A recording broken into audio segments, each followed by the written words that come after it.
Hello to you, dear listener. You're listening to the Really Useful Podcast. It is the tech podcast for technophobes from makeuseof.com. My name is Christian Corley, and with me this week is Gavin Phillips. Hey, Gavin. Hey Christian, how you doing? I am very well, thank you. And yourself? Yeah, very well. Miserly drizzly day down here in Cornwall, but looking forward to getting stuck into this. Well, I've just had a weather alert from Google telling me that it's going to rain here at 10 o'clock. And it is 10:05, and it hasn't started raining yet. So, think Ooh, poor yourself big, show. Google. Hey. Uh, so this is the third episode of the latest run, the sixth run of episodes of the Really Useful Podcast, in which we discuss various topics to help you make better use of your technology, whether it be your phone or your computer or your smart TV or anything really that you have to hand that you need to make better use of and improve your life with, ultimately. This week we're going to tackle, which sounds like we're going to do something about it, but we're not. We're going to discuss the topic of VPNs, virtual private networks. This is a topic, name, a phrase, an abbreviation that you will have seen floating around quite often in the press throughout 2020, because a VPN is quite a useful tool for remote working. Now, the thing about VPNs is, like a lot of computer topics, it is quite complicated but ridiculously simple to use. Gavin, VPN, virtual private network, where do we start with? What is a virtual private network?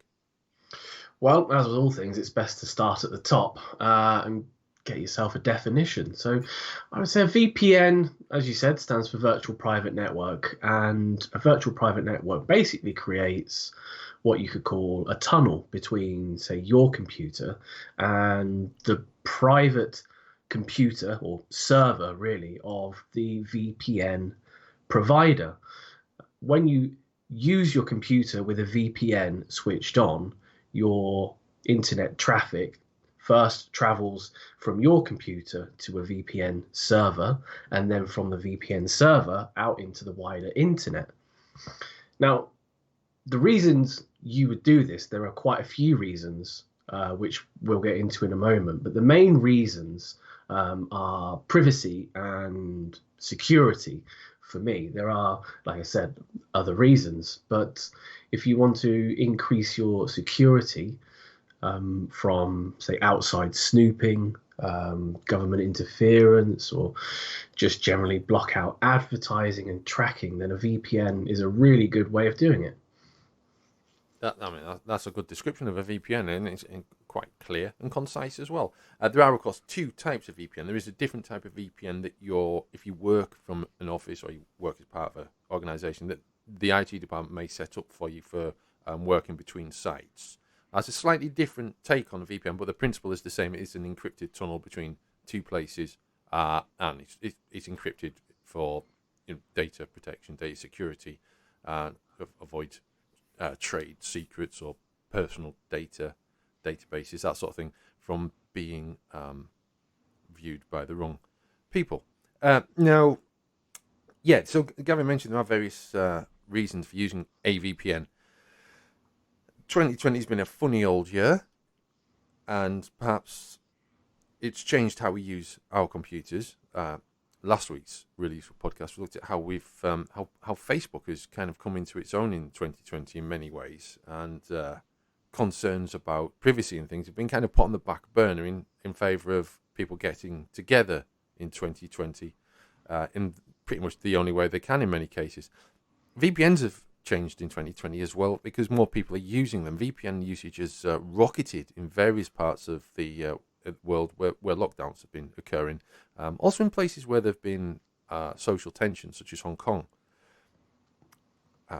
Concerns over government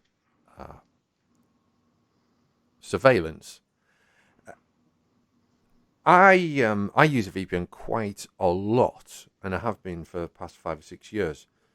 I wonder if I would have started later if 2020 had happened, or whether I would have just got on with it anyway and just kept doing what I do. But a VPN has proved to be vital for a lot of people working from home in 2020, and Mm. I I do wonder whether or not they're using it for work, though, or whether they're just using it to protect themselves from um, employer surveillance. Yeah, yeah. Do you keep yours on all the time when you're online, or do you toggle it on and off? It depends what I'm doing. So, for instance, I usually use a Dutch server because where I am located in the UK, Holland's is more or less the same distance as London. Hmm. So that's the only reason I do that. In terms of distance, obviously ping rate and etc. The ping is the distance between yourself and the server. It's not the distance between, but it measures the distance between yourself and the server. So if there's a ping speed, you can. Oh god, we're going off on a tangent here, but that's basically why for distance, because the closer you are to a VPN server, the faster the results. So that's why I use a Dutch one, but sometimes I use a German one. Mm. And some sites in English language don't open in German servers for some reason. You just basically get I think it's a 505 or a 504 error. Okay, interesting. So so I don't. So that happens from time to time. But I mean, other things. For instance, I was using a VPN last night. Now VPNs are famously useful, quote unquote, for viewing. For instance, if you're in the UK, viewing Netflix's US library, or if you're in the US, viewing Netflix's UK library. This Hmm. is increasingly not the case as more and more VPNs are tackled by Netflix's various tactics. The latest one, if I recall correctly, is to simply connect you to your local version of Netflix and tell you that you're not having the other version of Netflix. But I have found I was using the BritBox app last night, and I found that it won't stream if I am set to a Dutch server, Dutch VPN server on my phone. So I basically turned it off, and all of a sudden it was streaming. So more or less, I do have one on all the time, and I have found it doesn't really impact battery life too badly either. Ah, okay. So I know I similar to you, I toggle mine on and off. One of the biggest things I notice is I sometimes use the UK servers for the VPN service I use. I use one in London or around London. Um, but British sites, say for instance BBC iPlayer, still realise that you're using a VPN Mm. because they believe that connection could be coming from anywhere, which technically it could because that's the anonymity of using a VPN. They still block you from viewing their the content on BBC iPlayer. Now there are VPN services that can get around that, but that you'll have to check with an individual VPN service. Not all of them can get Yeah, around specific geo-restricted content. yeah, absolutely. I've found that myself with BBC, which is I don't use a VPN router. Do you use a VPN router? Sorry, say that again. Do you use a VPN router? I don't use a VPN router. No, Because I this is one had of the one. things that's putting me off using a VPN router is not being able to access iPlayer, etc. Now I know you can go around that when there's obviously extra configuration, but Mhm. there's the feeling of you're spending 200 quid on a router. Maybe you should set it up properly, but then again, maybe you're spending that much on a router, then you want it to be more or less plug and play out of the box without any extra configuration. Absolutely, yeah. I mean, there are lots of VPN routers on the market, but whether you have to spend a lot of time configuring them to do exactly what you want. I mean, the VPN routers all come with custom firmware, which is the basically the operating system that runs on the router. So you can go into the router, configure specific settings, but way more settings than you would find with a router that's provided by your internet service provider, which are normally way more locked down because the provider doesn't want you fiddling with the configurations. So within the custom firmware on the VPN routers, I'm sure there's many more options that allow configurations that can skirt geo restrictions perhaps more competently. Yeah, the point of a VPN router, as opposed to just using your standard router, is that a VPN router basically you put the account details in once, and then it covers every device on your network in your home. So it's a bit of a space saver, and it ensures that, beg your pardon, a bit of a time saver, and it ensures that everyone is using the VPN. VPNs usually offer, say, 3 to 10, generally speaking, across the board, consecutive devices. So, for instance, I have a VPN on my tablet, my laptop, and on my phone, and I could be using them all at the same time, and it's all in the same account, and it's all, that's okay with a VPN provider. Some provide more than that, some provide less, but that's generally it. But if you use a VPN router, then you don't need to be using the account once, and everything on your network will connect to the internet via the VPN through the router. It's a advantage, but it's expensive, and you don't need to do it that way. Yeah, absolutely. Like you said, it's definitely an outlay to begin with. I guess you look at it in another way as well, though. If you get a VPN router, VPN routers are often more powerful and come with way more features than an ISP router as well. So if you need, say, better coverage in general throughout your home, your ISP router is not reaching every single corner, you're having to top it up with different things. You could look at a VPN router or a more powerful router that supports VPN software to get better coverage throughout your home, better connectivity, and the bonus of being able to cover every device in your house with a VPN. Yeah. Now, and make use of, we have a list of VPNs, the best VPNs that you should check out. Before you go to that, and indeed everything we talk about in this week's Releaseful podcast, we will provide links to in the show notes.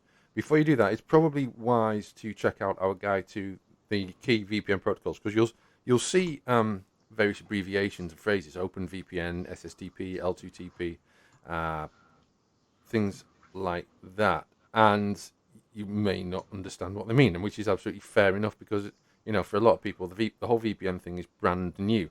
I'm not going to plug myself because that would be unprofessional, but if you search for me on Twitter at the Gadget Monkey, I occasionally talk about VPNs, as I am busy promoting the importance of VPNs to everyone. It's my belief that everyone should use a VPN, regardless of what they're doing online. Everyone should use a VPN. It's basic security that everyone should be using. But there are, as I say, there are various abbreviations that describe the protocols, how VPNs work, how they connect to the internet, how they exchange data. The most recent of these is WireGuard, which has been increasingly adopted by more and more major VPNs. I don't think there's a VPN that doesn't use WireGuard now, in fact.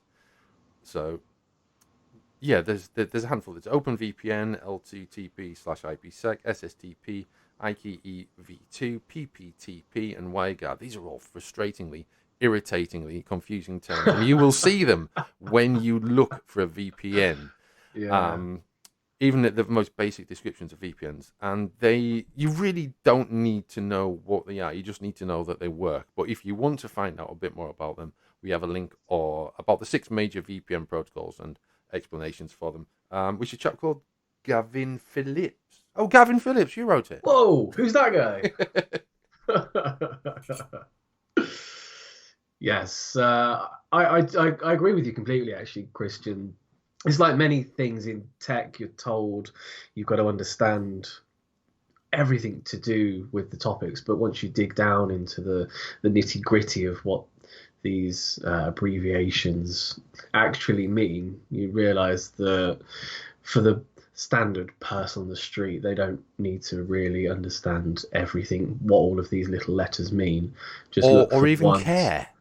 No, exactly. Yeah. You're looking for 3 things, really, aren't you? You want speed and you want security. And you really want something that doesn't log you, but that's what the provider does rather than the protocol. But you want those 3 things, don't you? Yeah. Well, I mean, and this is probably something we're going to tackle in a future article and make use of. But certainly in the past 12 to 18 months, there's been an increase of auditing. Not self-auditing, by VPN companies hiring notable auditors to audit them in order to prove their no-logging policies. Yeah, absolutely. I think ExpressVPN have done it, NordVPN. Lots of the major VPN providers have taken that extra step and Yeah. submitted themselves, like you said, to a third-party independent auditor, so that they can see that there is no logging, there's no backdoors into the servers, all this sort of stuff that you really actually want to know, because you're entrusting you're entrusting another service with your data in the hope that they're going to keep it secure. So if you're handing it over and accessing geo-restricted content or whatever, I mean, it's not necessarily illegal, but you want to know that they're not keeping tabs on what you're doing in Absolutely. the grand scheme of things. Yeah, there's also a VPN called OVPN who have recently been found in court. They're based in Sweden to have a no-logs policy. Their no-logs policy has basically been proven in court as part of a takedown battle, Oh basically. wow! Yeah, so that's kind of cool for them to basically have um, lawyers working for Hollywood prove on their behalf that they have a no-logs policy. That's really fortunate for them. So that's another VPN to check out. The whole thing about a VPN, we talked about using it for work, but there are many more advantages why you should be using a VPN. I'm going to go through these quite quickly, and then we'll pick up a few pointers and interesting points about this. You can browse the web securely on public Wi-Fi if you connect to a VPN first. There are various threats on public Wi-Fi if you're in a cafe, a restaurant, airport, bus station. It's in some cases I found in the last couple of years, this isn't across the board, but certain shopping malls in the UK, I imagine further afield, block VPN connections because they have a particular purpose in serving you internet connection, free Wi-Fi. They want to know where you are, which shops you're going into, which adverts to send you to help guide you around the mall. Of course, in 2020, shopping in shopping malls doesn't happen that often. I've probably been to a mall about 4 times this year. One of those was on holiday. Because we know how to enjoy ourselves on holiday. Yeah. Quick to the shops. Yeah, totally. Yeah. In fairness, we were in. Where were we? We were in Hull. Oh God, it doesn't get any better, does it? I'm going to stop that. So yeah, another thing you can do, as we said, is beat location-based streaming restrictions. Your Netflixes and your BBC iPlayers and BritBox are getting wise to VPNs, and they are blocking VPNs. There are ways around that. I'm going to add that into the show notes. It isn't on our list of things to discuss, but there are other ways that you can access overseas streaming services without using a VPN. So yeah, that's an important thing to note. You can, if you we mentioned Hong Kong, you can use a VPN to defeat oppressive government censorship. You can use a VPN to save money while shopping online. You could find different prices for the same item in different shop fronts for the same online service in different countries. So you could, for instance, a pair of shoes for shoes.com, I might have made that up, I don't know, in Madrid might be cheaper than the same shoes in London, even with postage shipping added on. So that is an option. You can also save money on flights with a VPN. I don't think too many people are flying these days, but that's worth keeping in mind. You will automatically encrypt all of your online traffic using a VPN. This is the very basic. This is why you use a VPN. It's for encryption. It is to stop observation, surveillance, anyone knowing what you're doing online, whether it is a spouse, employer, if you just want to be private online. Maybe you write things that you prefer to. That maybe you, like me, you store everything on the cloud, and you have inspiration strikes you at sort of like 1:30 in the morning, and you jot it down, and it gets uploaded to the cloud. You prefer it to be encrypted, just in case someone else steals your idea. No one's going to steal my ideas; they're rubbish. But it might happen. Online gaming speeds can be improved with a VPN. Local internet speeds can also be improved with VPNs, because VPNs protect your traffic data profile from what's called traffic shaping. So now that's a huge advantage. If your ISP uses traffic shaping to manage traffic, your encrypted data cannot be defined and therefore cannot be shaped. You can enjoy private and secure voice chat with a VPN. You can complete sensitive research, which goes back to our point about Hong Kong, without interference. You can use a VPN for torrenting and for Usenet. I've been working through a selection of Usenet providers over the past few weeks for a project I'm working on for Tech Radar. And my God, I'm sick of Usenet at the moment. But you can use, again, for traffic shaping into encrypted connection. You can collaborate online with anyone in the world privately without anyone knowing about it using a VPN. VPN use is growing, as I said, and there's probably more things. People have probably discovered more uses for VPNs during the past 9 or 10 months than we've got here, thanks to more people using them for more work purposes during 2020. Have I missed anything, Gavin? No, I don't think you have. I think that's a pretty thorough covering of the best reasons to use a VPN. And rounding it up quite succinctly is, do you need a VPN? The answer is quite obviously yes. Well, it is a tragedy, and there is a practicality about this that is all too clear. That VPN should really come built into your computer, and to some extent they do. VPN support is built into your computer. The ability to set up an ad hoc virtual private network with a different device, or for work purposes, for instance, that is built in. Yes. It is just a shame that this kind of quote unquote popular VPN use isn't built in. I mean, obviously, it puts a lot of companies out of business if it was, but it would simplify things considerably for people. It would to an extent, I do agree, but I think part of the reason why VPNs are so good and so popular is that you can entrust your privacy and security to a company that isn't Microsoft or Apple or Google. You know, there was the whole thing with Facebook creating their own sort of internet that was touted, I think, somewhere in India or Southeast Asia somewhere. And their internet version was basically glorified Facebook and only links sanctioned by Facebook. And although that's not the same thing as a VPN, it runs the risk of going down a similar route where you are further entrusting those massive companies that already have issues with trust, privacy, security with something you perhaps really don't want them to have extra access to. Yeah. No, I mean, that's a fair point, and I accept your counter. VPNs are typically available for a monthly fee. You can often pay monthly, or you can pay 6 monthly, or you can pay 12 monthly, and the increased payments will reduce the monthly rate. So, for instance, you might pay, say, $10 a month for a monthly. This is an example. If you pay month by month, but if you pay in advance, you would probably find that comes down to $7 a month or whatever. So that is worth checking out. They're not cheap in terms of they're not they're not a pint of beer cheap, but they are a good price for the service that you get. You may be tempted to try a free VPN. Generally speaking, free VPNs are a huge no-no.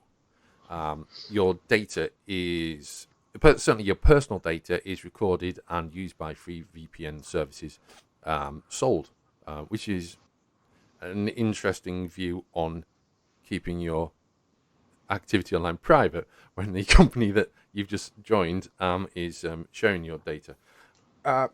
Some of the big name VPNs offer free trials and free modes that are very limited and restricted and basically encourage you to sign up for the main events, as it were. I don't think I've ever used a free VPN, but they are a kind of they're a minefield, aren't they, Gavin? Oh yeah, absolutely. I've used free VPNs here and there. In a pinch, if you need just an extra level of security and you're not going to be, you're not browsing anything nefarious or what have you. You just, like your example earlier, say you're in an internet cafe, in a foreign country. We're not doing too much of that these days, but when we can travel again, and you say you haven't got access to a paid VPN, if you could use a free VPN just for a short amount of time for an extra level of security, I would say go for it. The benefit of using it for a short amount of time versus not using it at all could be the difference between a phishing link or some malware or what have you. Generally speaking, though, you should opt for a paid VPN. The security benefits are massive in comparison to a free VPN. The no logging that you get, we were talking earlier about companies that log your activity. They're offering security, but at the same time passing your data on to advertisers, or at best government officials at worst. And if you need the additional security, you are going to have to pay a premium for that additional security. But it's worthwhile, in my opinion, very much worthwhile. Yeah, agreed. I there are a lot of encrypted services, online banks. There's HTTPS, which is the encrypted version of HTTP. Virtually any website these days that is worth using uses a secure certificate to give you HTTPS access. So that there is a safety element and an encryption taking place there. But even so, having a VPN to encrypt your standard internet activity is really smart. Yeah, absolutely. And with so many options on the market as well, you can actually shop around a fair amount. You can find ones that suit your budget. You can find ones that have servers in the locations that you want. So like the major VPN servers now have have servers in hundreds of countries all around the world. Yeah. Some smaller services won't have as many servers dotted around the world, but in that you can still find ones that don't log your activity and still provide the additional encrypted security that you need, but you won't have as significant an outlay. So if that's something you can work into your budget, then it's well worthwhile. Absolutely. The Make Use Of guide to the best VPN services, we have a lot. I mean, there's a good selection on there. For instance, there's ExpressVPN, there is CyberGhost, there's TunnelBear, there's Private Internet Access. I've taken a look at all of these. There's Viper VPN, there is Windscribe, there is Proton VPN, there's Ivacy, which I always have trouble pronouncing, Surf Easy. We've also got BT Guard, which is focused on BitTorrent use. We have IP Vanish, and we have free versions of CyberGhost and TunnelBear. And there's also one called OK Freedom, which caps your VPN allowance at 2 gigabytes a month. As Gavin said, it's worth trying out a free VPN for just ad hoc, quick stuff that you're not streaming anything or whatever, anything heavy use. But if you just need that extra layer of security, then the free one is a good option. There's also TorGuard.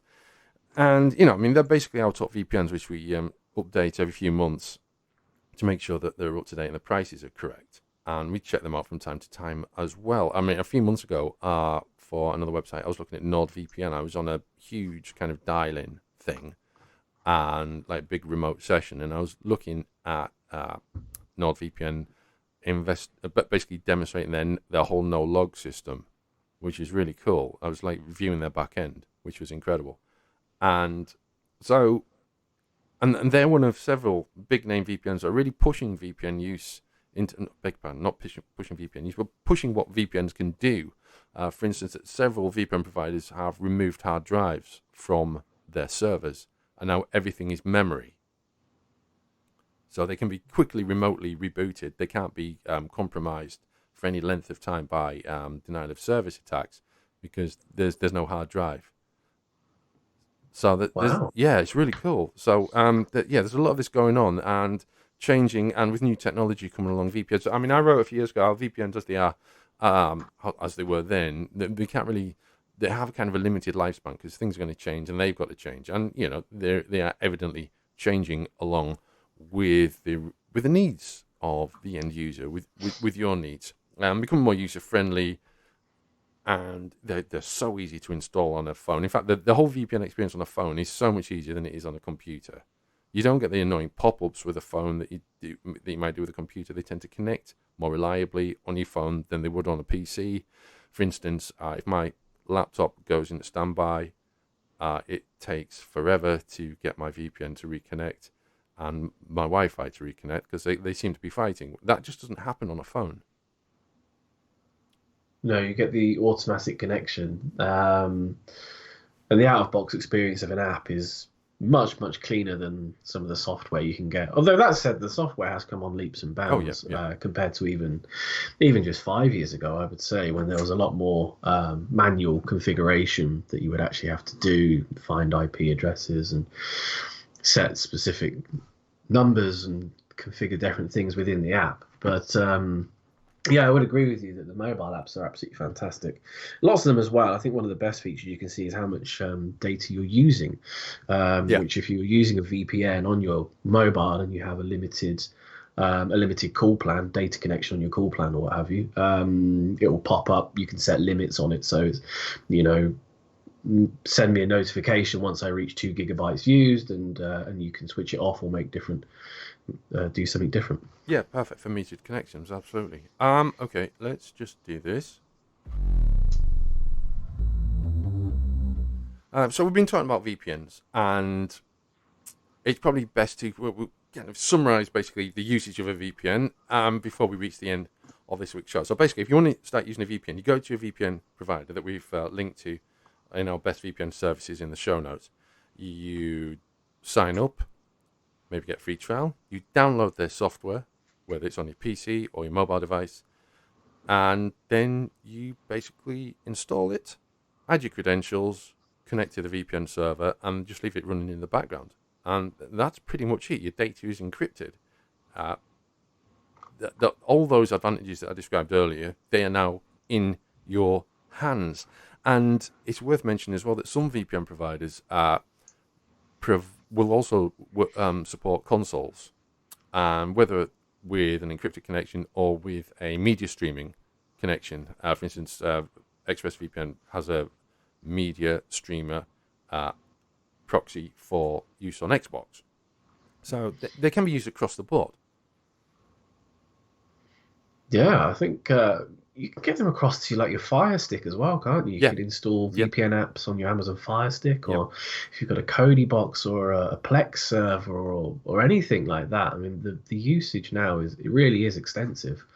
The other thing I would add as well, when we're talking about using VPNs for yourself, but don't forget your other family members. You've got like elderly relatives and what have you, and they're constantly running into trouble online. You can install a VPN for them, which can add some additional security to their daily online life, Yeah. which is always handy, especially if you end up having to go around and fix people's computers and do virus removal and all this sort of stuff.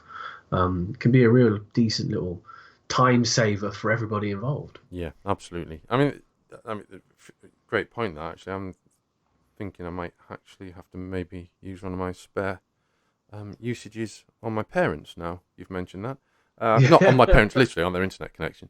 Yeah.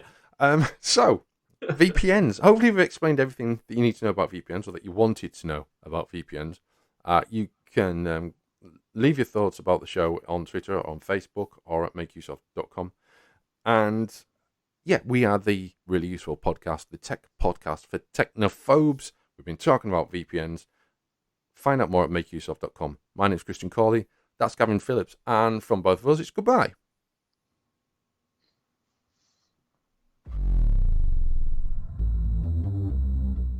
Right, hang on. Let me just stop recording. I need you to do me a favour. Can you go to the Best VPN Services page on Make Use Of and click some of the links, please?